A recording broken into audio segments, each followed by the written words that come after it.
Belum. Assalamualaikum warahmatullahi wabarakatuh. Sahabat pencinta Quran yang berbahagia dimanapun Anda berada. Baik, pada kesempatan ini kita akan melanjutkan pembahasan kita.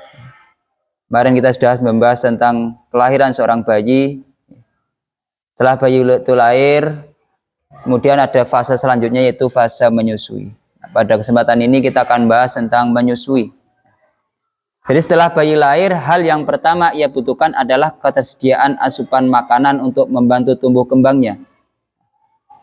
Material dasar yang ia perlukan untuk memenuhi nutrisi tubuhnya diperoleh melalui perubahan kimia bahan makanan yang terjadi di saluran pencernaan.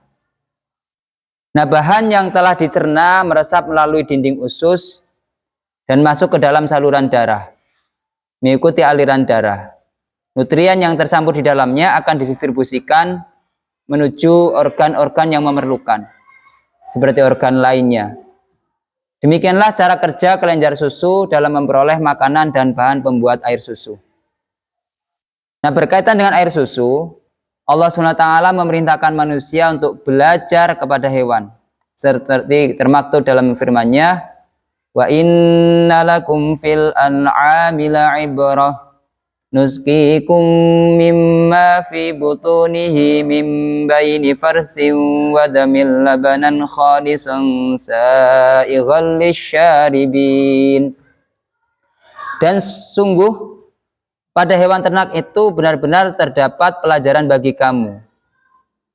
Kami memberimu minum dari apa yang ada dalam perutnya. Itu berupa susu murni antara kotoran dan darah yang mudah ditelan bagi orang yang meminumnya. Surat An-Nahl ayat 66. Nah, berikut ini adalah proses terbentuknya air susu pada kelompok binatang mamalia. Termasuk di dalamnya adalah manusia. Dalam organ menyusui terdapat sebuah kelenjar yang bertugas memproduksi air susu. Melalui urat nadi atau yang sering dikenal dengan kata arteri. Dan kelenjar-kelenjar itu mendapatkan pasokan berupa zat yang terbentuk dari darah dan juga dari sari makanan yang telah dicerna atau sil.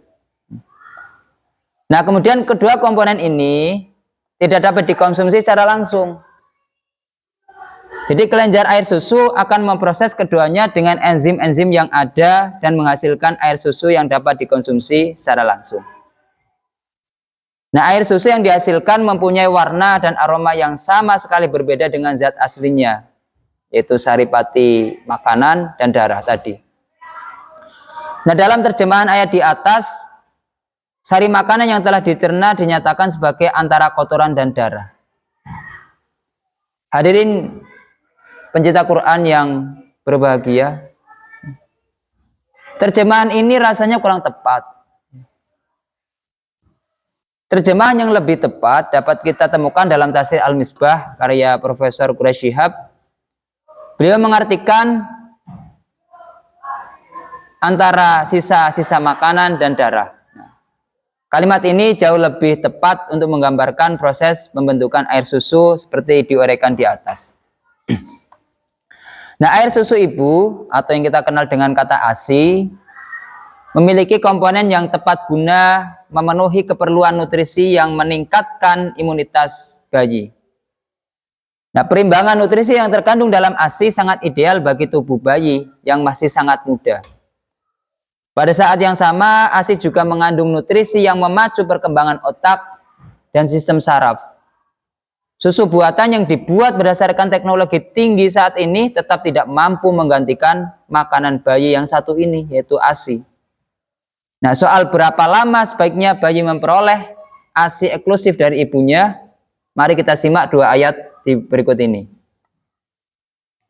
Wal walidatu yurdi'na auladahunna haulaini kamilaini liman arada an yutimma ar-radha'ah wa 'alal mauludi lahu rizquhunna wa kiswatuhunna bil ma'ruf. La tukallafu nafsun illa wus'aha La tudarra walidatun biwaladiha wala mauludun lahu biwaladihi wa 'alal warithi mithlu dzalik. Fa in arada fisalan an taradim minhuma wa tashawurin fala junaha 'alaihima. Wa in aradtum an tastardi'u auladakum fala junaha 'alaikum idza sallamtum ma ataitum bil ma'ruf wattaqullaha wa'lamu annallaha bima ta'maluna basir. Dan ibu-ibu hendaklah menyusui anak-anaknya selama 2 tahun penuh bagi yang ingin menyusui secara sempurna. Dan kewajiban ayah menanggung nafkah dan pakaian mereka dengan cara yang patut. Seseorang tidak dibebani lebih dari kesanggupannya. Janganlah seorang ibu menderita karena anaknya dan jangan pula seorang ayah menderita karena anaknya. Ahli waris pun berkewajiban seperti itu pula. Apabila keduanya ingin menyapih dengan persetujuan dan permusyawaratan antara keduanya, maka tidak ada dosa di antara keduanya. Dan jika kamu ingin menyusukan anakmu pada orang lain, maka tidak ada dosa bagimu memberikan pembayaran dengan cara yang patut. Nah, bertakwalah kepada Allah dan ketahuilah bahwa Allah Maha melihat apa yang kamu kerjakan. Surat Al-Baqarah ayat 233. Di ayat yang lain, yaitu di surat Luqman ayat 14, wassaynal insana biwalidayhi hamalathu ummuhu wahnan ala wahnin wa fisaluhu fi 'amaini anishkur li wa liwalidayk ilayyal masir. Dan kami perintahkan kepada manusia agar berbuat baik kepada kedua orang tuanya, yaitu ibu yang telah mengandungnya dalam keadaan lemah yang bertambah-tambah dan menyapihnya dalam usia 2 tahun. Bersyukurlah kamu kepadaku dan kepada kedua orang tuamu, hanya kepada aku kembalimu. Surat Luqman ayat 14. Bahkan dengan kajian yang lebih seksama terhadap ayat berikut, akan diketahui berapa lama janin berada dalam kandungan. Di samping berapa lama seorang ibu dianjurkan untuk menyusui. Coba kita baca ayatnya.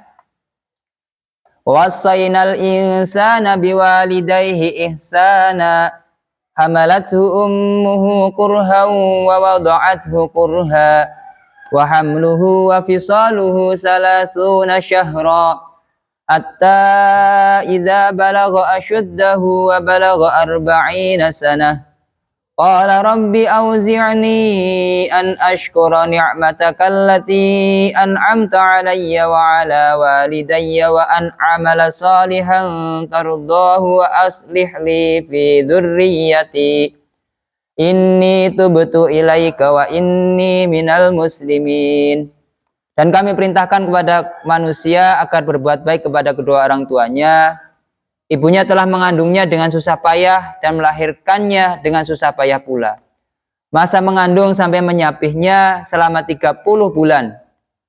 Sehingga apabila anak itu telah dewasa dan umurnya mencapai 40 tahun, dia berdoa. Ya Tuhanku, berilah aku petunjuk agar aku dapat mensyukuri nikmat-Mu yang telah Engkau limpahkan kepadaku dan kepada kedua orang tuaku, dan agar aku dapat berbuat kebajikan yang Engkau ridhoi, dan berilah aku kebaikan yang akan mengalir sampai kepada anak cucuku, sehingga aku bertobat kepada Engkau dan sungguh aku termasuk orang muslim. Surat Al-Ahqaf ayat 15. Hadirin sahabat pencinta Quran yang berbahagia, 2 ayat yang disebut pertama yaitu surat Al-Baqarah ayat 233 dan surat Luqman ayat 14 jelas menyebutkan bahwa 2 tahun adalah lama waktu yang disarankan pada ibu untuk menyusui bayinya. Pada ayat selanjutnya yaitu surat Al-Ahqaf ayat 15 disebutkan bahwa jumlah total masa dalam kandungan dan masa menyusui adalah 30 bulan. Apabila usia kandungan 9 bulan, maka masa pemberian ASI eksklusif sebaiknya adalah 21 bulan.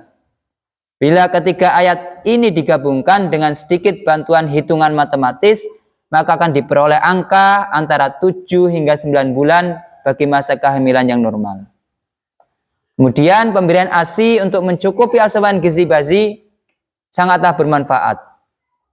Kenapa? Karena komposisi ASI susu ibu merupakan sesuai tumbuh kembang dan kebutuhan nutrisi bayi. Di samping sebagai nutrisi, ASI juga memiliki kandungan yang mampu meningkatkan imunitas bayi terhadap penyakit. Untuk si ibu, menyusui juga mendatangkan manfaat yang tidak sedikit. Di antaranya untuk mengatur jarak antara kelahiran dan mencegah kanker payudara. Menyusui bayi akan berdampak positif pada hubungan emosional antara ibu dan bayi. Secara naluriah, ibu akan mengelus dan membelai kepala bayi saat menyusui. Ibu juga akan mendoakan bayi agar menjadi anak yang soleh, pintar, panjang umur, dan berguna bagi masyarakat. Tidak jarang pula ibu mendendangkan ayat-ayat Al-Quran atau lagu-lagu yang berbau nasihat saat ia menyusui anaknya. Inilah pentingnya menyusui. Sekian, sahabat pencinta Quran, semoga bermanfaat. Akhirul qouli, assalamualaikum warahmatullahi wabarakatuh.